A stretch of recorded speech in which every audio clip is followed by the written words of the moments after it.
na ndio maana unaona hapo haikuandikwa mwenyekiti wa serikali ya mtaa, imeandikwa ofisi ya serikali ya mtaa. Maana yake ofisi ya serikali ya mtaa unamchukua mwenyekiti, unamchukua afisa mtendaji, unachukua wajumbe wa serikali ya mtaa, ndio ofisi ya serikali ya mtaa. Kwa maana kukataa sifa za kujiweka mimi umini, ningeweza kuweka mwenyekiti wa serikali ya mtaa, lakini hapana, mimi niko hapa kwa niaba ya wananchi, lakini nipo hapa kwa niaba ya watendaji wenzangu tuliokuwa tunaongoza kwenye mtaa. Kwa hiyo mimi jambo moja namuomba Mwenyezi Mungu mwingi wa rehema atuweke wote pamoja, tuwatumikie wananchi kwa pamoja. Tunamuomba Mwenyezi Mungu mwingi wa rehema atukubalie funga zetu. Tunamuomba Mwenyezi Mungu mwingi wa rehema atukubalie na ibada zetu, kwa maana kipindi hiki tunasimama visimamo vya usiku kuomba mafila Mwenyezi Mungu ili aweze kutupokelea zile ibada. Mwaka jana kulikuwa na iftari pia ilipofika sikukuu ya Idi, ukaita watoto mayatima na watu wasiojiweza katika ofisi ya serikali ya mtaa, na pia tukaenda kupata chakula cha sikukuu ya Idi. Je, mheshimiwa, mwaka huu hiyo taratibu nayo ipo?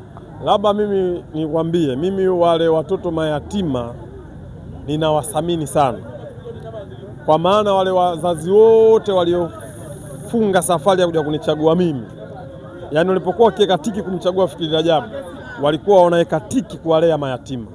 Kwa maana yake mimi wameniweka kuwa mbele ya kuangalia wale mayatima. Mayatima wale mwaka huu walivyokuwa wanakwenda shule tuliwapa madaftari, tuliwapa baadhi ya vifaa vya shule. Mayatima wale inshallah kwa uwezo wa Mwenyezi Mungu mwaka jana tumekula nao Idi Fitr, lakini tukaenda kula nao Eid al-Adha, sikukuu ya kuchinja, na mwaka huu nimefutulisha, lakini ninategemea tena kwa mategemezi kwa uwezo wa Mwenyezi Mungu Eid Fitr watoto wale takriban 200 na nitakula nao chakula cha mchana, nitakunywa nao chai pamoja, na mwisho wa siku kama vile ambavyo ninavyoendelea kusema mambo mengine yaendelee, kwa sababu wale watoto hawana wazazi, wazazi wao ndio mimi pamoja na wewe na pamoja na mwingine ambaye anatusikiliza.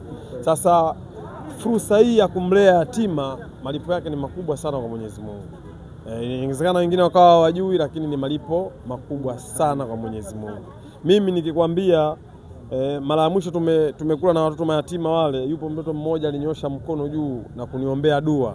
Nasema maneno machache sana, nasema Mwenyezi Mungu amjalie Bwana Timbwa amuongezee kipato chake, ampe hitaji lake, akasema Mwenyezi Mungu amfungulie, ampe hela nyingi sana. Dua lile Mwenyezi Mungu alilipokea kwa zani zake, na ndio maana unaona leo tumefutulisha watu takriban 1000, lakini mambo yanaenda vizuri. Kwa hiyo mimi bwana mayatima siwezi kuwaacha kama nikiwa mwenyekiti wa serikali ya mtaa, lakini pia sitawaacha hata kama nitatoka kuwa mwenyekiti wa serikali ya mtaa. Kwa maana yake tayari nitakuwa nishatanua wigo, kwa maana yake sitashindwa kuendelea kuwaona wale mayatima.